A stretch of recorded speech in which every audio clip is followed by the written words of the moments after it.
Hello, everyone, and welcome to the live taping of the Indie Travel No podcast. For those of you who aren't aware with Indie Travel No podcast, it is all about creating and talking to change-making leaders within the travel and tourism industry. There was an idea that I came about with back in 2021. Of course, the industry was struggling, or is continuing to struggle with the issue of recruitment and diversity and inclusivity. And I wanted to create a platform that really offered the opportunity for change makers to show the human side to those leaders within the travel and tourism industry. And today, I'm super excited to have Ty down. It's been a long time coming because we've been talking about this, having you on this show since probably the ITT conference in 20... It feels like 5 years. I know, I can't remember what year it was, Yeah. but I was post-2020 for sure. So I'm really delighted to have you here. For those who don't know, Lee Haslett is the Vice President of Global Sales for Virgin Atlantic. And the big element of the podcast really is to get a background of where you started in the travel industry, and not necessarily just in travel actually. Let's go a bit further to travel. Was travel always the final destination, or were you working in another industry and then stumbled across the travel industry and now you're stuck here? Yeah, I think I'm definitely stuck here. I think once you get the bug of the travel industry, I think you definitely stick. Yeah. No, I did stumble across Okay. travel. So I was actually working in retail. So I was working Okay. for a company called the Home Retail Group, which was a number of different brands. A couple of those brands were Argos and Homebase, so Okay. DIY retailing. And I grew up through that organisation, doing a number of different roles. And then I was actually I was taking a short sabbatical of 3 months. Okay. And I was travelling around the world, doing that travelling thing like a lot of people do, reading a few different books, enjoying myself. I then came back to work. I'd been back at Argos Homebase at the time for about a year, and then I got a random call from a headhunter Really? saying Okay. that there's a company that is looking to start retail stores, and they want a retail person to come and do that. And they said, we can't tell you who the brand is because it's a very confidential role and it's a confidential project, but we'll send you the role profile and see what you think. So they sent through the role profile. They left Virgin Holidays at the top of it. I saw the brand and I was kind of hooked from there. And I joined Virgin Holidays to head up and start their retail channel, and that's where I got into travel. Into travel, so you actually started at Virgin Holidays, and what was did. that journey like? How long did you spend at Virgin Holidays before you then transitioned over to Virgin Atlantic? How did that all happen? So I was at Virgin Holidays for just short of 10 years. Wow. I spent 5 years of that as head of retail. We opened precisely 144 retail stores. We went from 0 to 144 retail stores in 18 months and built out a retail channel. And then I moved into being vice president of sales, so looking after contact centres, e-commerce. And then the last role I did there was vice president of distribution and sales and product, which got me into the product and purchasing landscape before I moved over to Virgin Atlantic. Oh, that sounds really exciting. How different is your role at being head of sales at the Virgin Atlantic versus at Virgin Holidays? How different? Very varying? different disciplines in a sense of Virgin Holidays was B2C, so business to customer, whereas in the majority of my role at Virgin Atlantic is B2B, dealing with our trade partners globally. I think one of the key differences, although at Holidays I had a taste of working internationally, the role that I do now is a truly global role, so I have teams all over the world, which is great because you get more travel, but it also, one of the things that I really enjoy about this role is you get to work with different cultures, and it really shows, I guess, the globalization of travel, which is really what we're here to do. Oh, fantastic. Can you walk us through what a day in your life looks like? Just an average day for Lee, managing all his global teams. Yeah. What does that look like? Well, there's no day there's no average day. Doing things like today is not an average day. Yeah, it's true. I'll give you a taste. I was last week I was in Tampa with some accounts and with Richard and Shai, our CEO. Got back from Tampa on Friday, then Saturday night I'm with some colleagues from the Wynn and Las Vegas, and then yesterday with some people from Barbados, and then today we're doing this. The what I would say is my weeks and months have some rhythm to them, which generally an average day will be starting the day looking through our corporate share, looking for our performance, ringing the different sales directors, understanding what's going, looking at who I need to connect with that week, spending some time with the team. A lot of travel, a bit more travel than I would like, but you can't complain about that. No. But different days for different things. So I have a team that are based in Hong Kong and Shanghai. So generally on a Tuesday, I'll get up kind of circa 4 a.m. to meet with them. And then Wednesdays tend to be more about the US, which means you go later into the evening. You just have to structure your time around where the demand is. How do you find managing all of these different global themes? What's your strategy for managing teams and staying on track? I'm a big fan of structure. So I have a lot of structure with the team. I'm a big fan of time blocking and ensuring that we have a clear rhythm. We call it a drumbeat. We have a clear drumbeat of how we interact with each other. But to be honest with you, my role is about steering and shaping. My teams lead their accounts or they lead their markets. I set the annual and kind of 3 and 5 year strategy of where we want to get to, and I expect the teams to go and deliver on a day-to-day basis. Okay, that sounds really exciting. You've obviously had an amazing career at Virgin Atlantic and Virgin Holidays. Is there any particular career highlight that you can think about? I'm sure there are many, but is there one special one that you think? There's been many. We have a very inspirational, well-known president of Virgin Atlantic, the chairman, so Richard Branson. And I think before you join Virgin, you see the billionaire, you read the books, you see the inspiration. One of my real career highlights was in 2019. I was in Tel Aviv, and we were at an event, and Richard just took me aside, and we went outside. We sat outside, had a glass of wine, and talked for a good 40 minutes about my plans, the strategy, and it was a real career highlight to have that dedicated time. There's been many highlights over the years, performance related and so forth, but that was to have that one-on-one opportunity to really get some guidance, but also understand his perspective was fantastic. That must have been amazing, and Richard Branson personally now. Yeah, slightly surreal at the time. Yeah. No, it's I want to talk a little bit about success factors and factors that you think have contributed to your success. Are there any particular things that you think that was a moment, or that was something that helped to lead you to the position that you are at now? Yeah, sure. I think there's an expression that sometimes you've got to be in the right place at the right time, and you've got to take some of those risks and some of those decisions. And I think there's two points in my career where actually two things happen, and I look back at them now and I think if I didn't take that decision, potentially my career would have gone in a different direction.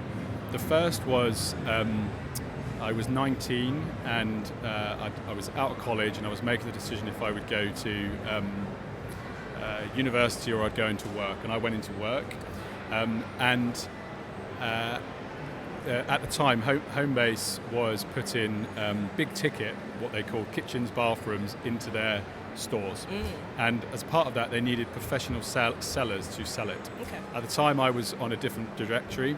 I came in that morning, I was actually the front desk supervisor at the time, and they'd recruited these two really big hitting kitchen salespeople that were probably double my age, had been in the industry for a long time, and one of them didn't turn up for their job, and they were off up to Darlington in the north of the UK for a 2-week residential training trip, and the business would have been fined £1,000 if they left the course empty by one spot. So my then manager, a chap called Graham Rogers, said to me, Lee, how do you fancy going and learning how to sell kitchens for 2 weeks? Because, enjoy it, don't worry, you'll come back and do your other job. Anyway, I went and did that. I said yes, and cut a long story short, 18 months later, I was the number one kitchen salesperson in the company, and my career I took off in sales from that point. So whoever that guy was, I don't know who he was, it didn't turn Thank up. You for not didn't turn it up for his job. Now we have Lee, and I took the opportunity. Yeah. So I think there's points in your career where you just need to take the risk and take the opportunity when it presents itself. I definitely agree with that. It's all about taking those risks, not being afraid, and just going for it. Right timing, good timing. Absolutely. I want to talk a little bit about working in a global company, and this is for all the individuals out there who are in careers and looking to really progress in their career. Do you have any tips on how you can go about, being recognized in a big global company? Any advice on how to work your way up the ladder? Any tips that you might have learned throughout the years that you can share with us? Yeah, I think one of the biggest tips I can give people is understand the power of networking. And it sounds really simple. When I was younger, I thought I was a good networker. I don't think I was. I think I'd have a lot of conversations with people based on what I wanted to get out of it, not necessarily what they could get out of it. And really understand the power of your network and how far-reaching that network is. And don't restrict yourself to networking and building a network within the circles that you influence. Okay. And I really encourage people to just draw a couple of circles. Draw a circle where you really look at your inner circle of who are your key people, what's that outer circle look like, and then one final one, which I generally do, which is what's outside of your organization. So if you think about the inner circle is the people you work with on a day-to-day basis, outside of that circle would be the ones that you work with across your organization, and outside of that, who's your connector outside or within the industry. And there's a great book I'd encourage anyone to read, which I read many years ago, which has been great for me, which is a book called The Personal Boardroom. Okay. And it's all about how you develop a personal boardroom and how you can use that boardroom to develop yourself and create opportunities. Oh. And the final thing I would say, if you want to get recognized for what you do, is deliver first. Yeah. So fundamentally, deliver the results and use that as your building foundation. Okay, fantastic. Take the time to really be able to execute on your objectives and hit those, and then you can kind of focus on building out that network. Sounds like great advice to me. Next up, we want to talk a little bit about insights. Anything that's keeping Lee awake at night, good or bad? Because there could be some good things that are keeping you awake, and there could be some bad things. Yeah. There's been a lot that's been keeping me awake over the last 2.5 years. I think. I think if we look at where we are now as an industry, and if I look at where Virgin Atlantic is now, 2022 has definitely been a year of recovery. Our revenues now are back to what they were pre-pandemic. Our capacity is not back yet, but our revenues are very strong. I think one of the things that's certainly keeping me awake, which I think it would be a number of people, is what impact, certainly from a UK perspective, is the FX rate, the cost of fuel at the moment, and then also potentially entering into recession, and we're planning from that perspective. But then things that are keeping me awake from a positive perspective is, US for us is booming as an economy. If you go around London, it's full of US visitors at the moment with the pound, and we're trying to capitalise on that from a Virgin Atlantic perspective, and trying to ensure that we capitalise on people wanting to come in to offset some of the UK deficit at the moment. And you just launched a new route to Tampa Bay last week. Tell us a little bit about that. And it's a new plane as well, more sustainable. We did. We've launched 2 new routes recently. We've launched Heathrow to Austin, Texas, and then we've just launched to Tampa in Florida, which really kind of cements our strength in Florida with Orlando and Miami. So we've launched Tampa, daily service. Tampa's, fantastic, and one of the fastest growing economies in the US, really strong from a corporate perspective, but also leisure. But we're also flying it on our brand new aircraft. So our A330-900neo, it is beautiful. It's got brand new product. It's got a retreat suite on there, and it's just amazing. Although our fleet we've got pretty much all new planes. Our the average age of our fleet is like 6.7 years. But what's amazing about this aircraft is just little things like the armrests are wireless charging, so you just drop your phone on it. You can connect with Bluetooth your own headphones rather than using the headphones that airlines provide you. There's just lots of cool technology on there, and loads of fantastic customer experience. And if you get the chance, check out the retreat suite. It is phenomenal. Okay, and free massages on board? There isn't, but maybe one day. Yeah. I want to talk about partnerships. I know you guys have been doing a lot of joint partnerships, joint ventures. Is this something that you guys are trying to leverage in the next year to 2 years as you kind of rebuild and come back out stronger for the future, really? Yeah, we have a value within our organisation which is called Best in Partnering. We pride ourselves and try to be the best partners. In the aviation game, you need to partner to get scale. We've recently joined SkyTeam, but we have we're part of a very large transatlantic joint venture with Delta. Delta are a 49% owner of Virgin Atlantic, but they're also our joint venture partner, and we also partner with Air France KLM. And partnerships give us scale, so we're really proud to be part of those partnerships. And we have built further partnerships across the globe. We've recently just done a co-chair partnership with Indigo in India. And India has now grown to our third largest market after the US and UK. So partnerships give you the opportunity to grow and to scale. And if you think about the travel industry at its core, you think about events like we're at today at World Travel Market, it is partnerships. Yes. If that's partnership with hoteliers, destination management companies, car hire, airlines, what we do is partnerships. We all play a part in that end journey for that consumer. And we at Virgin Atlantic, and certainly us as a sales team, we pride ourselves in trying to be the best to be partnering with. Fantastic. Is there any other exciting news coming up for Virgin Atlantic? Any sneak peeks? I would say I'll give you one sneak peek. Yes. Which is watch out on the 17th, 18th of November. We'll be announcing some new routes, and they are spectacular. Okay. Don't follow me around this show to see where I'm going, because I am actually meeting with some of the people here, so I need to be careful of that. But yeah, I might just randomly walk to some random stands to mess with people. Them off. Yeah. But sure, everybody must follow Lee on LinkedIn. You'll be able to. He'll keep you updated with what's happening for sure. For announcements. Let's talk a little bit about inclusivity. Virgin is known to be continuously champion inclusivity, and you've made some amazing announcements recently and things that you're doing. For example, your new uniform policy, that's a big one. Yep. So talk to us a little bit about that and the thought process behind, why Virgin Atlantic went that direction. Look, we really believe from a Virgin Atlantic perspective in action in this space. So we don't believe in talk, we believe in action, and we need to live it day in, day out throughout our organisation. One of the things that we are really passionate about is that everybody should be able to come to work as the true version of themselves. And if you come to work as the true version of yourself, you will absolutely feel part of our community, which is Virgin Atlantic, but you'll be able to deliver your best work. We've made a few recent high-profile announcements, but they have been driven by insights from our people.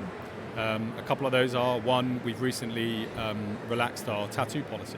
So we had a tattoo policy, which, when I think about it, seems alien, seems strange that we have a tattoo policy which is any of our customer-facing employees had to cover up any tattoos.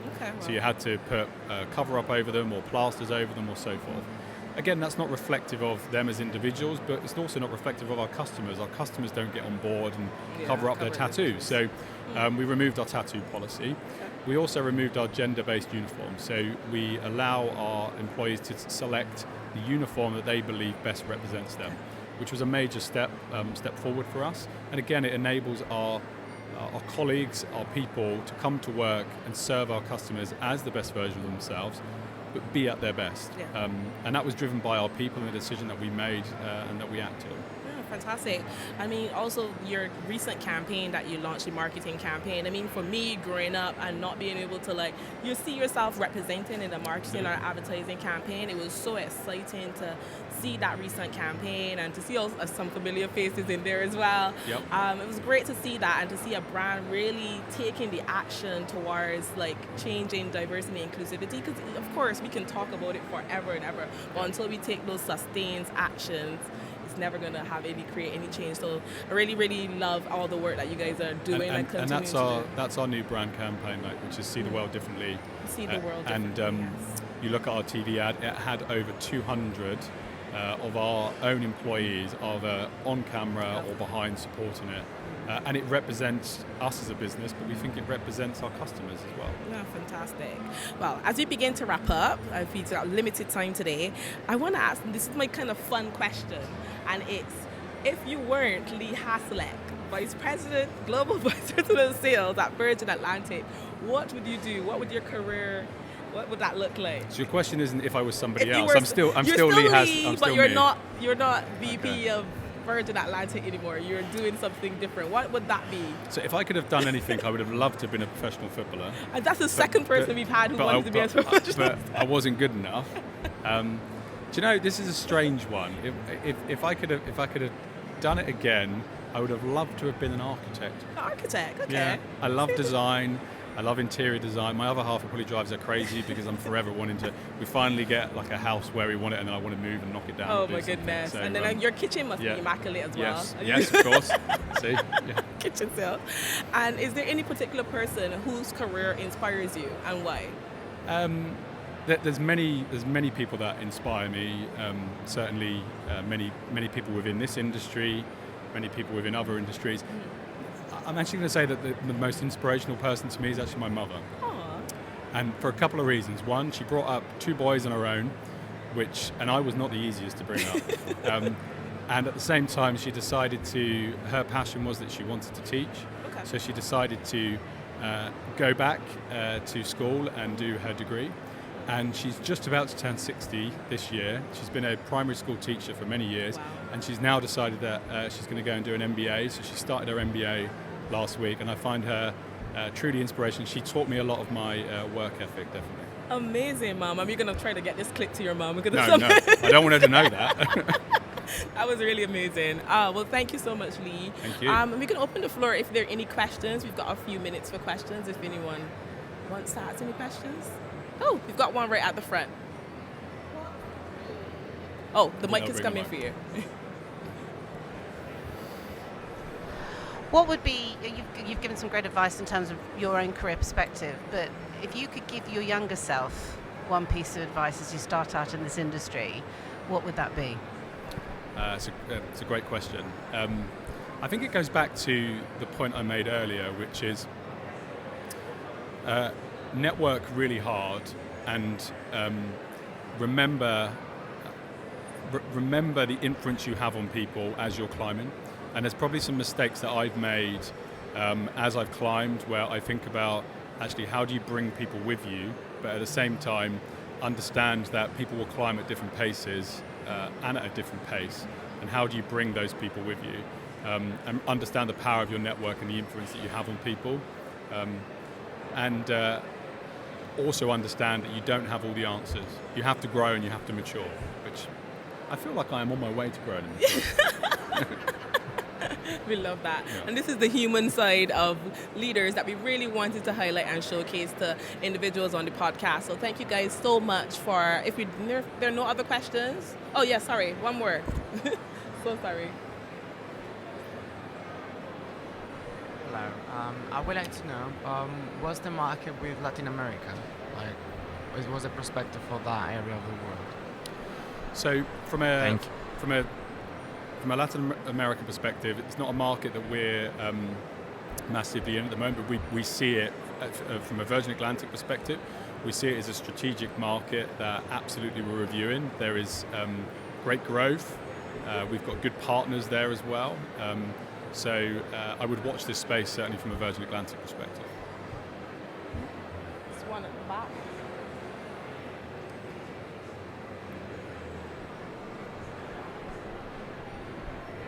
Yeah, hi Lee, nice to see you. My name's Donna, I was Virgin Atlantic for 10.5 years. Back in 1999, Virgin Sun Group 1, Sir Richard Branson, so taking you back. Loved having the beauty therapists on board as well, so it was an amazing opportunity for the upper class customers to enjoy that as an experience. And my question is to you, I'm naturally an introvert. Mm-hmm. I've set up my own business, Yours to Experience, founder, worldwide experiences, yet to get it off the ground. And obviously I'd support Virgin Atlantic. It's one of my preferred airlines, and I'd love Thank my you. customers to fly with you. My question is, what advice do you give to someone who's an introvert and slightly shy, that doesn't necessarily enjoy the whole networking and parties and struggles, with a bit of anxiety? What tips do you give to worldwide leaders that need a trustworthy network or trustworthy inner circle, as an example? Thank you. No, it's a great question. So I have, and I resonate with that. I have done every psychometric test that you can imagine over the years. And what a lot of people sometimes mistake they make about myself is I am naturally introvert.